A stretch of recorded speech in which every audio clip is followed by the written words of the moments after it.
I started learning about all of these ancient contemplative practices and how they are just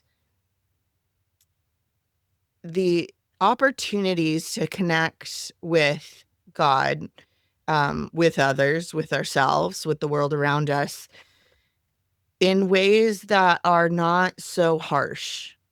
Maybe Mm, harsh isn't quite the right word, but rigorous. mm. And that if I give more time, if I try harder, I'll see more results. But God isn't as much about results as about our heart. Welcome to the Deeper Experiences with God podcast. I'm your host, Dave Ripper. My hope is that through conversations, teachings, and practices on the Christian spiritual life, that you might experience an ever-deepening life with God. As we begin, let's take a moment to simply be still and know that God is with you, right where you are, right as you are.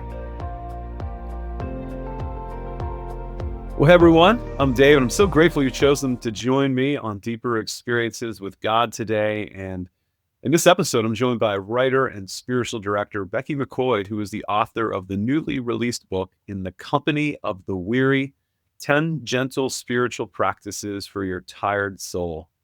And this sounds exactly like the kind of book that could be a gift to many of us in the age of exhaustion that we find ourselves in. One of our former podcast guests, AJ Sherrill, endorsed the book and said this about it: relatable, accessible, and mystical.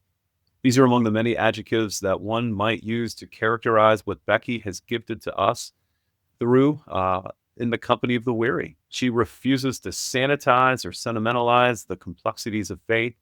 Instead, Becky invites us into the sacred task of engaging our souls through the panoply of spiritual practices.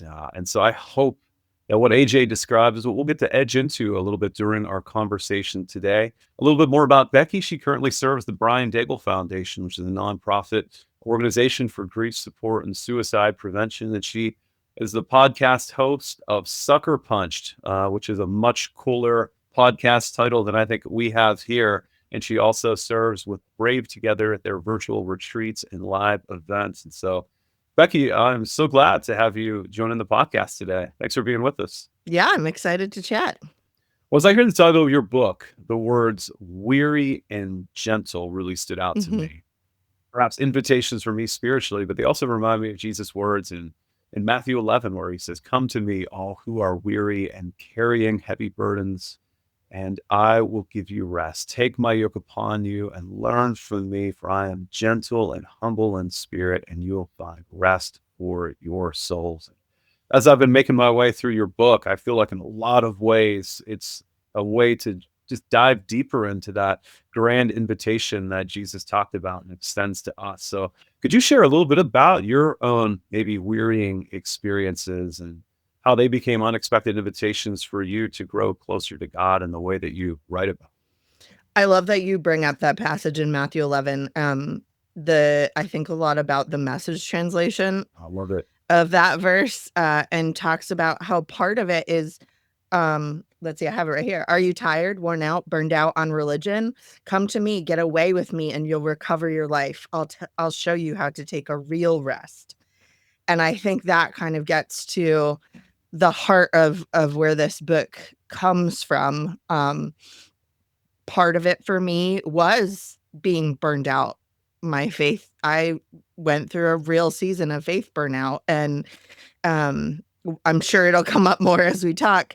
But also, I lost my dad 8 hours after my first kid was born, and we lived on opposite coasts. And then 2 years later, I lost my husband a month before my second kid was born. And I've lived with my first great loss was when I was 3 years old, and I've lived with chronic anxiety and depression, so it's just kind of been a constant barrage of reasons to be weary. Wow. I'm sorry for what you've had to endure through and for the really painful ways you walk through the valley of the shadow of death, even when you should just be rejoicing in the Mhm. birth of your first. So Yeah. how did that then kind of lead you into experiencing maybe God through the unwanted realities of life, maybe rather than uh, the ways that we would like to meet God. We love to meet God on the mountaintops, but here we are in kind of the depths. And how did you pivot from maybe living almost exclusively in that pain to finding a different way forward? A lot of it started with learning what it means to lament, and that lament is holy and good and healthy, and expressing our grief and pain is important. And then once I learned to do that and be honest about the pain, I started to learn about what it means to be human. And the more that I learn to be human and see my humanity as a good thing instead of a liability, Yeah. the more I I come to understand God as something separate from my humanity. Whereas before, I think I thought if I believe hard enough, if I practice my faith in all the right ways, I will be able to one day shed my humanity as if it's kind of a thing that's weighing me down and keeping me from being my true self. But experiencing pain and being honest about the pain and expressing the pain helped me to learn to be truly human and accept and understand my role as part of creation. It's interesting how sometimes in the spiritual life we think we should shed our humanity like you, and we kind of become like we almost lose our sense of personality. We're Yeah. so hyper spiritual, so much of God talk starts to really characterize our conversation and our speech, and we don't sound like ourselves. But yeah, it's important to remember even in the incarnation and that great doctrine, Jesus was fully God and fully human. And Right, and so why should I resent my humanity? Right? Like, Jesus didn't, yeah, so and pain awakens us to those realities in some pretty pronounced and profound yeah. ways. So Yep. I'd like to get into your book a little bit here, but just, speaking as a pastor, and I've walked with a lot of people through pain time and time again. And I think one of the things that saddens me most and I pray about a lot is this one when the folks who were really engaged suddenly go dark and you start to feel ghosted. They're not coming to things. You're kind of reaching out and just not hearing back. And then eventually they kind of reemerge, maybe if they do ever. And yeah, I was going through this really hard thing. I think a lot of guilt and shame kind of causes people to go into hiding a little bit. But for somebody who might be listening to this that is kind of been gravitating toward going dark and disconnecting themselves from other people, and then oftentimes the standard church practices that we normally go through, like a worship service, there's not a lot of space for lament in our worship and our gatherings. I mean, it doesn't seem like it's okay to small talk and just when people just want to hear everything's going good and you drop a bomb, people are not real thrilled by that oftentimes. So, what maybe counsel or encouragement would you offer somebody who's feeling really heavy and weary right now and kind of gravitating toward going dark? First of all, I would acknowledge that sometimes church is a really hard and painful place to be. Uh, I get it. I've been the person that's gone dark, in various times, and so I think first just acknowledging that as much as we want church to always be a comfortable, comforting, encouraging place to be, a church is a group of humans, and we just don't always take the best care of each other. Mm, So I totally understand if someone is feeling like maybe that's their best option. Um, my my advice would be twofold. The first would be think about maybe different ways that you can engage. A lot of times for me in deep grief, whether it be brain fog or emotional dysregulation or whatnot, being in a worship service is really difficult because, like you said, there's not a lot of room for lament. Most churches work really hard to minimize silence in a service, and there are various mm, reasons for that. Um, but when you are in a season of deep pain, that can be almost counterproductive to your healing. And so maybe it means for a while you go hold babies in the nursery or mm, or you do something different so that you are still with your community, but maybe in ways that are a bit kinder Mm. to what your soul is experiencing. And then I think the other thing I laugh thinking about all the times in youth group we talked about, like, I feel like I'm just going through the motions as if that is a horrible thing, right? Yeah. But I was reading a paper, an academic paper a few weeks ago about how actually going through the motions could be the best thing for you in that circumstance because it's inviting your body into the pain and into the worship. And so many times we emphasize ways to interact with and connect with God that are purely intellectual and thought driven. Mm. And we forget that our body is not just a vehicle for a brain, but all of it is us.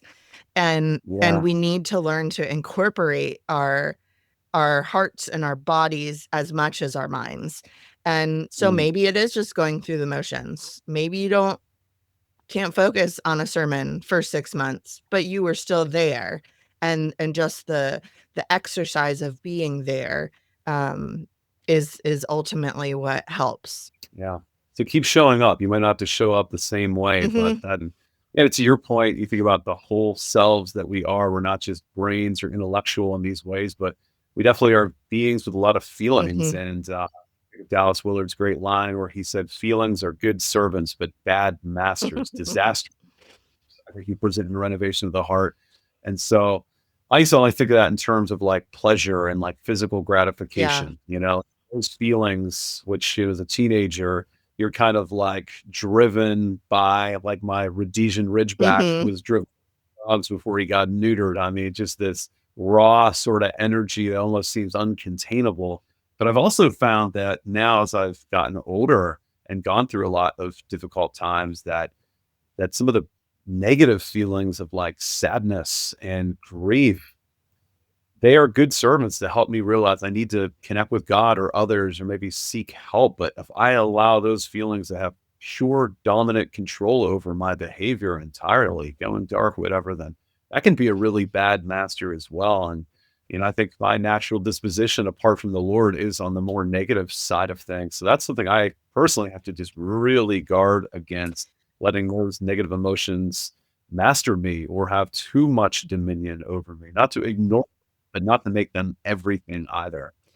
Yeah, and it's important to acknowledge if you're grieving, if you're going through a chronic illness or a medical thing, chances are your capacity socially, mentally, emotionally, all these things is very diminished. And so maybe you've been serving in all of these different ways and really plugged in all of these different ways, and you don't have the capacity for all of that anymore. It's a great opportunity to start to get curious about what ways can I stay connected while also Mm, honoring my limitations. well said. Well, I was intrigued by the subtitle of your book here. I have a lot of books on my shelves on spiritual practices, disciplines, and I don't think any of them say the word gentle in direct association with the phrase spiritual practice.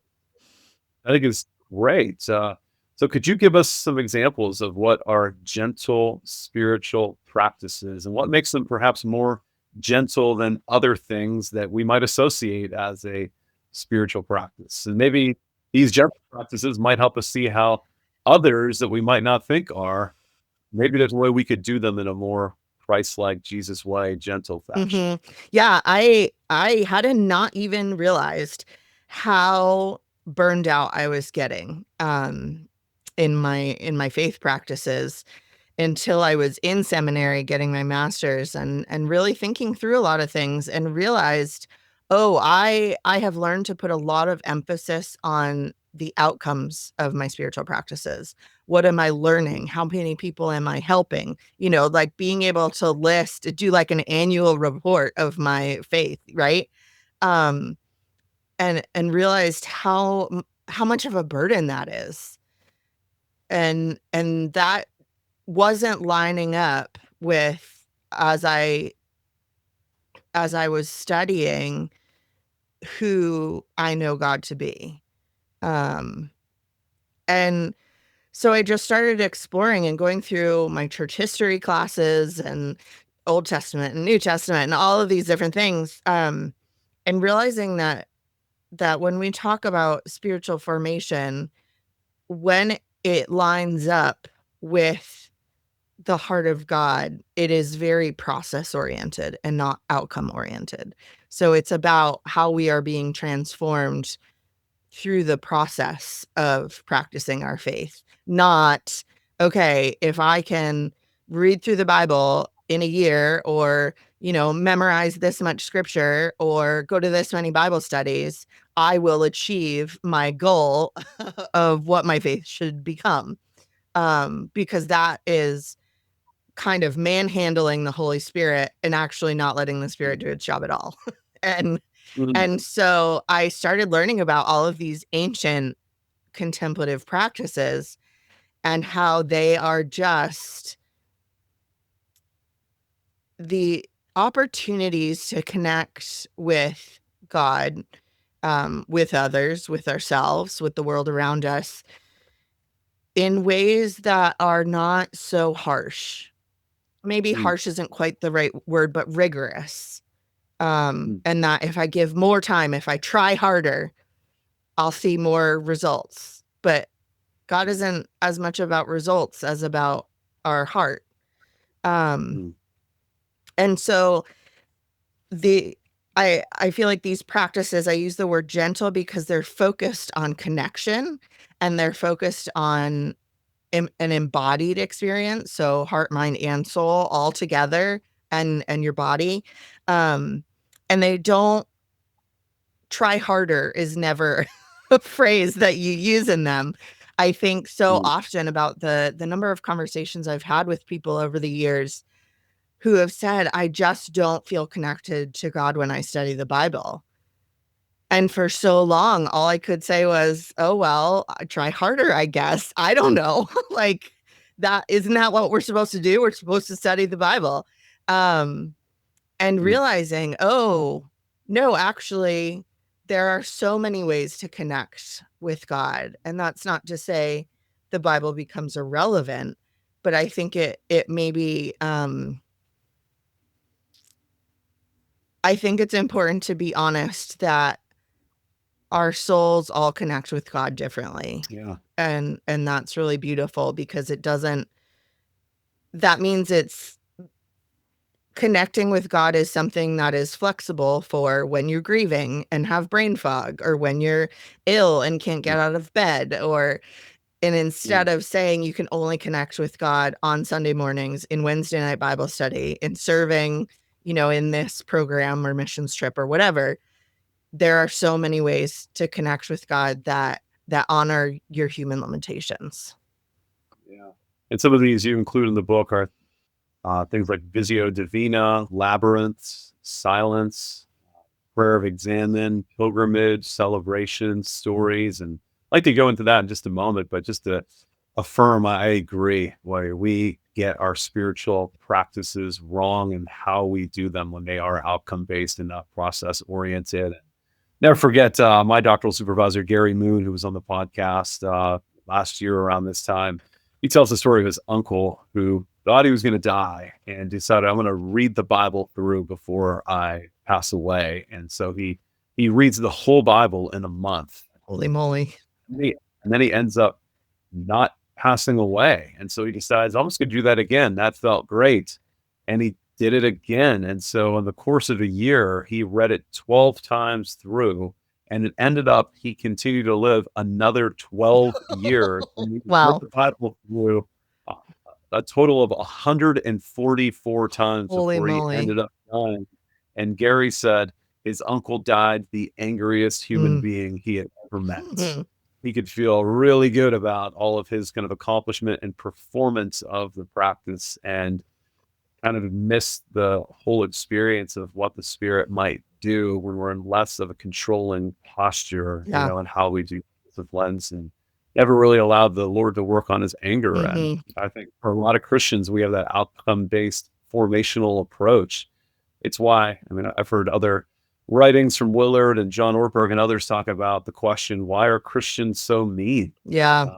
And so there's something that we need to put ourselves in a position, I believe, like a lot of these do, where there's certainly an active reality to formation, but there's also a passive part of it where we just put ourselves in a position for the spirit to do what the spirit is going to do. So, could you talk about some of these contemplative practices for you and how they've impacted you a little bit differently than, yeah, maybe some of the more, you know, harsh? I don't like that term either for them, Mhm. but more performance-based, say, practices. Yeah, silence has been a big one. Anyone who knew me growing up would laugh out loud. They heard that. Late diagnosed ADHD person over here who got in trouble for talking a lot and always had a TV show or music or something in the background, right? Avoiding Mm, silence at all costs. And like I mentioned before, in a lot of worship services, we're actively avoiding silence. I used to play keyboard in the church worship band. Like, anytime there was a moment for silence, it was like, okay, Becky, like add some music because we can't have silence. And so it was really, really, really uncomfortable. Yeah, it was really difficult. Um, How would you do that? Like, what the how did you begin to practice silence, and how does that evolve? yeah, sometimes it would just be I'm in the car for 5 minutes. Instead of putting on a podcast, I'm just gonna let it be silent.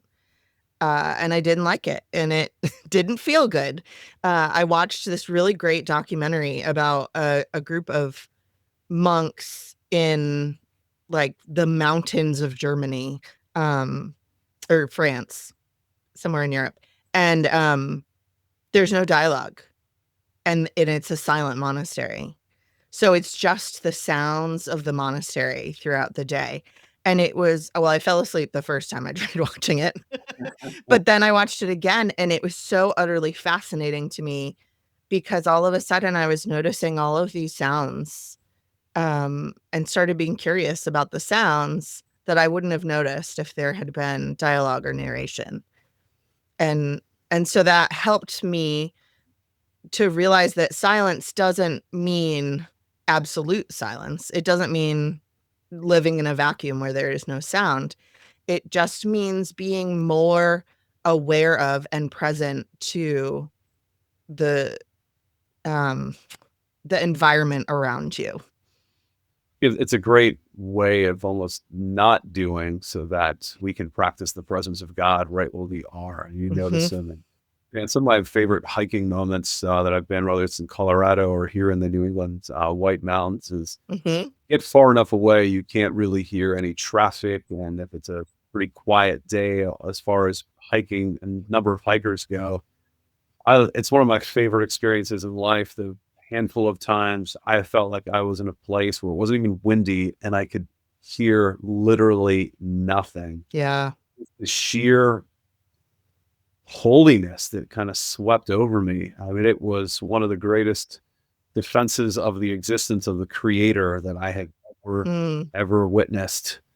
Just that sheer silence. So, but it's hard. It's hard. And oftentimes we kind of beat ourselves up if, like, at least me in the past, when I've tried silence, and it's a regular part of my life. But we're kind of like so oriented toward like a hyperlinked sort of way of engaging the world. Like when I'm scrolling Mhm. through an social media post, it's always trying to get me to click on something else that takes me away from Mhm. the page. Yep.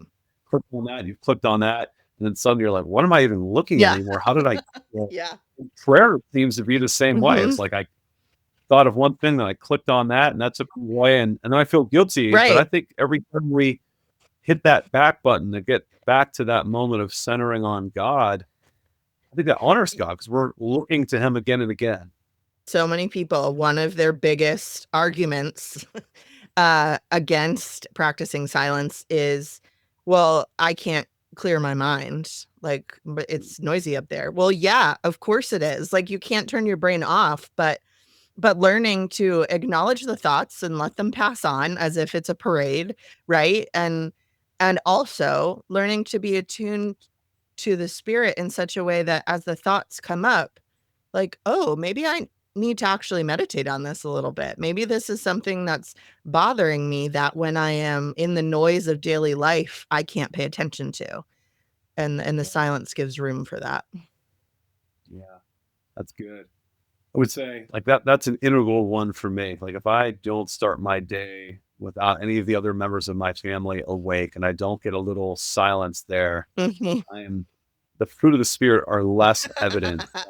Yeah, that's relatable. So that's essential for me. And I Yeah. think my family now just knows like, they end up getting up. Sometimes one of my kids gets up well before 6, which is Mhm. beautiful. And I just can't get any of that time away. They just kind of know like we do have one really quiet room in our house, and I am given some permission Mhm. to disengage to be there. But that's an essential one for me. Yeah. But curious, these more gentle spiritual practices. What else? Silence. What are other essentials for you in your walk with God in this season of life? Visio Divina is one that I keep coming back to, and it's probably well, it's the first chapter in the book. Yeah, define that for anybody who's unfamiliar with that phrase. Yeah, it it was shocking to me. Basically, many people are familiar with the concept of Lectio Divina, a holy reading, and it's where you read a passage or listen to a passage and reflect on it, and you listen about 5 times and just notice what words jump out at you, what is God telling you through what you're noticing as you're listening and reading. And Visio Divina is the same, except it's visual. So usually it's um, with a piece of art, but I am much more liberal with it and just anything that catches your eye. It might be a landscape view or just people watching or just kind of whatever is in front of you. And it's paying attention to what you notice. And as you notice things, asking yourself, well, why am I noticing that? How does it make me feel? Like, so for the example I share in the book is when my spiritual director told me to try this, I'm a good student. So I said, yeah, sure. Walking into the museum thinking, rolling my eyes, this is absolutely ridiculous. I'm not going to have a transformative experience sitting in front of a painting for 10 minutes. Like I might be moved emotionally, but it's not going to change my life. Right.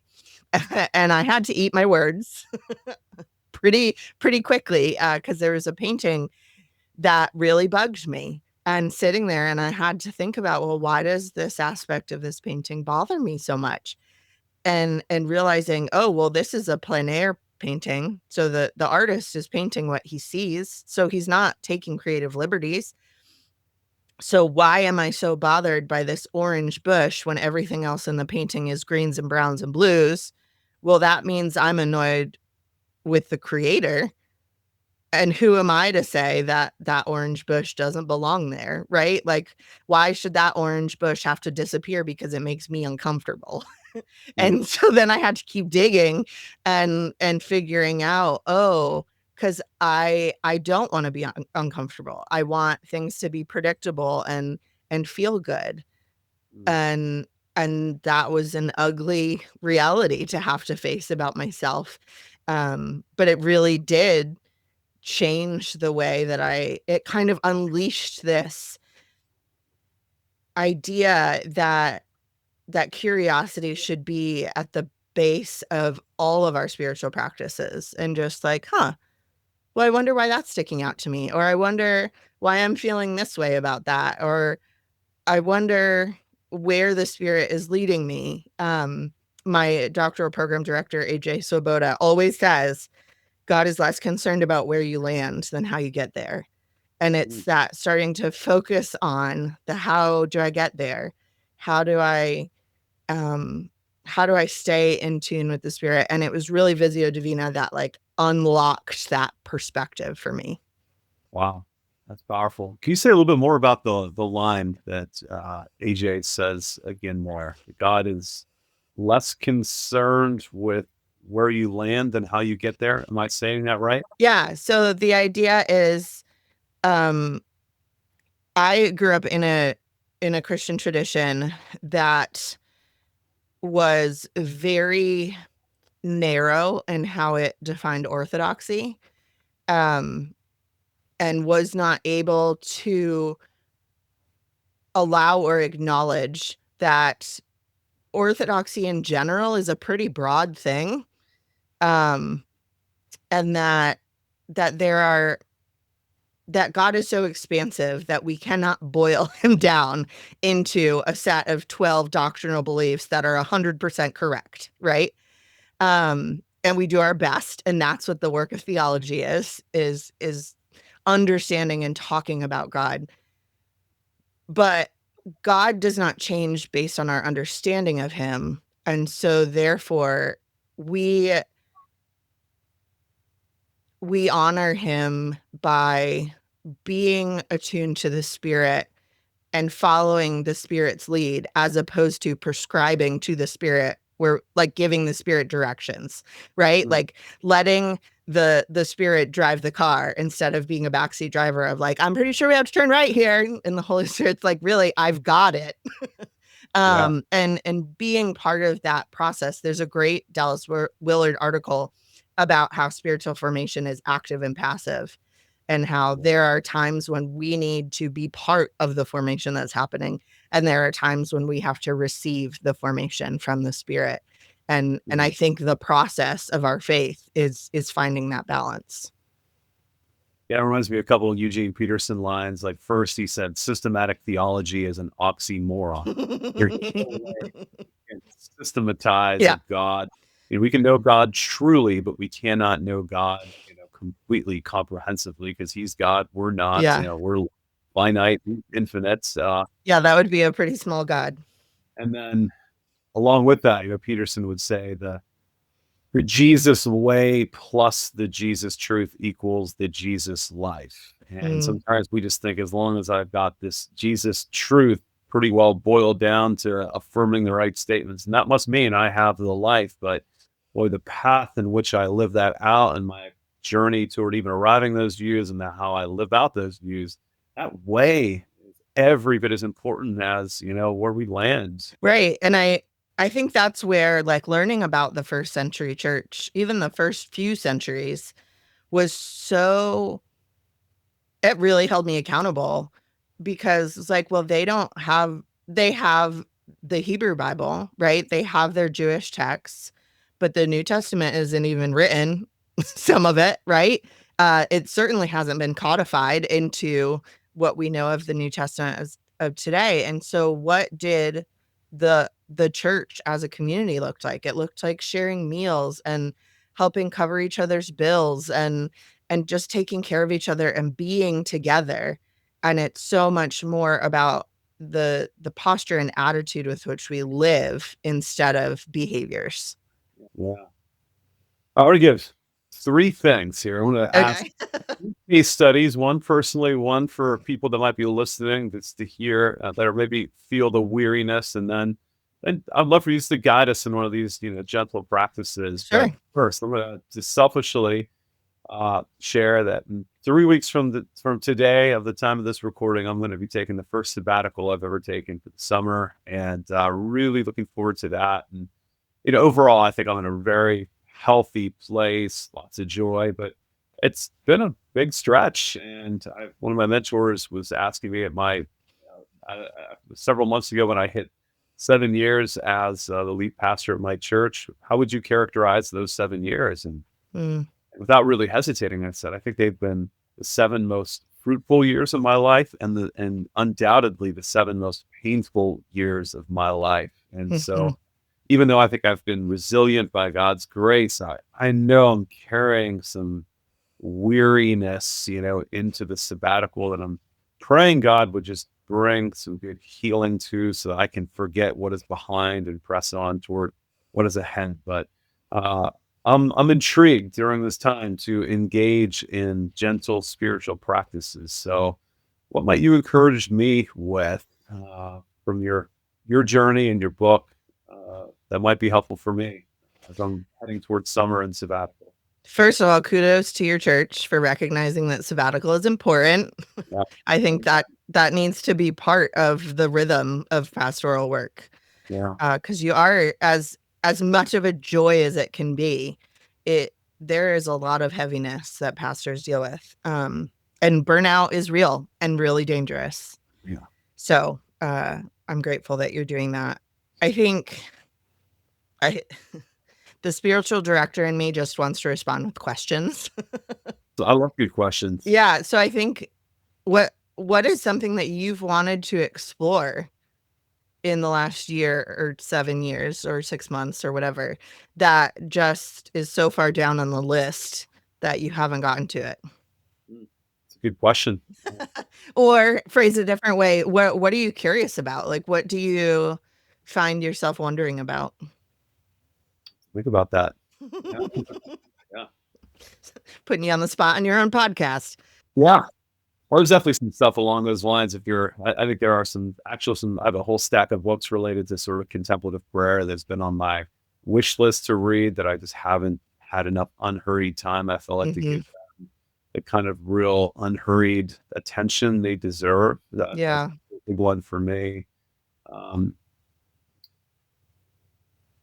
yeah, those are from those ideas. Yeah, a lot of it, I'm not actually setting out with a huge agenda. One of my mentors had the former pastor and preacher Haddon Robinson on his the board of the organization he used to lead, and he devised this whole big plan for what he was going to do during his sabbatical. And Mhm. Haddon Robinson, kind of a legendary figure, at least in my circles, saw this plan and ripped it up and said that is not a sabbatical. Yeah, that's more work. Yeah. Rest. And that's what comes to mind. My friend Chantel Runnels always says, "We work from rest, not rest from work." Mm, And in the States, in the American church, we're real good at thinking that rest is a prize that we win if we work ourselves to the bone. mm, But, going back to the Matthew 11 passage, that's not what Jesus says. He says, "Just stop. Just stop and rest." Um, yeah, and that looks different for everyone. You have to kind of explore what gives you rest. Maybe it's reading on contemplative prayer, and maybe it's reading all of John Grisham's back catalog, right? Like, who knows? You just have to kind of play a little bit.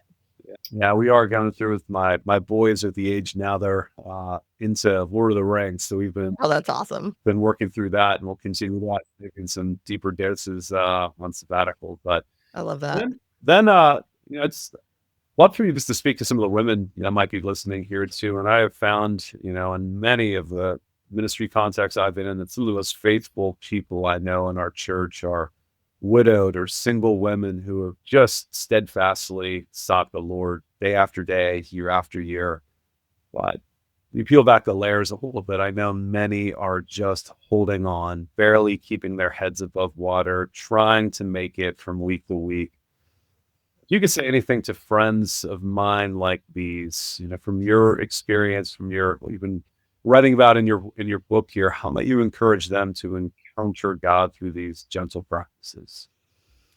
Yeah, I'm so glad that you asked this question because I think single women, whether never married or divorced or widowed or whatnot, really fly under the radar in churches. And my first encouragement is to acknowledge that church probably isn't set up to support you in the ways that you need. And that's been a frustration of mine. And it's not really a condemnation of, you as their pastor or anybody, but just in the way that our churches have developed, um, single women just kind of fall through the cracks a little bit. So I think it's important to acknowledge that if you're feeling that way, that might be the case.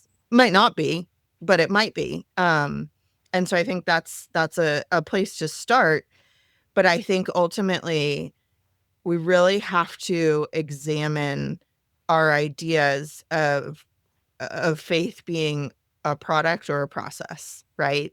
And as women, we tend to take on so many of the responsibilities of the church.